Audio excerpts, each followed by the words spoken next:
I'm Agnes Candy Belisario Bahian. I am 46 years old. I am currently working at the provincial government of Bukidnon, and I am assigned at the Provincial General Services Office as the Payment Section Head. I am very thankful that GSIS is one of our what we call as partner to provide some financial assistance to all government employees.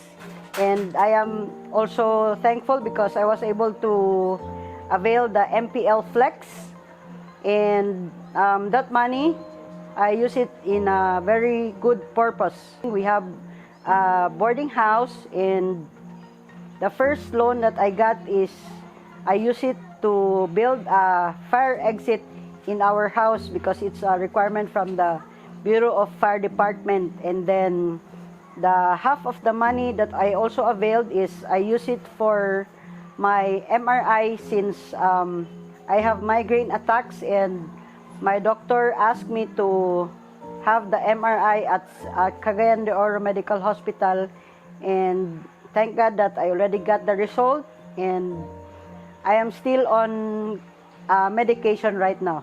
Kasi since our house is just nearby two schools, the university and the high school, they make inspections sa mga houses po. And then they told me that I need to put a fire escape kasi in case of, alam nyo na, in case of fire or whatever, at least safety yung mga boarders there. Like they have part of the house that they could have an exit space. They gave me a grace period po, and that's why this year I had to do it because they told me to do it na. That's why I find ways to loan at GSIS to avail the fire exit. I had my consultation, I think 4 years ago.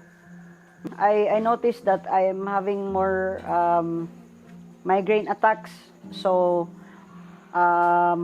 I asked my doctor if I could do the CT scan in order to para makampante ako ba kung ano talagang meron sa something sa head ko. But he said that MRI is more reliable daw po. So I did it. I went to Cagayan de Oro. I had an appointment to the hospital. Kaya, yun po. yun nga yung gusto namin doon sa GSIS kasi ang bilis po ng processing. So, in that span of time, I think I just got it for 3 to 5 days. I encourage my co-public servants that if you need like financial assistance, you could avail the MPL Flex. In just 3 to 5 days, you could avail it already. Sa lahat ng pangangailangan, flexible tayo dyan!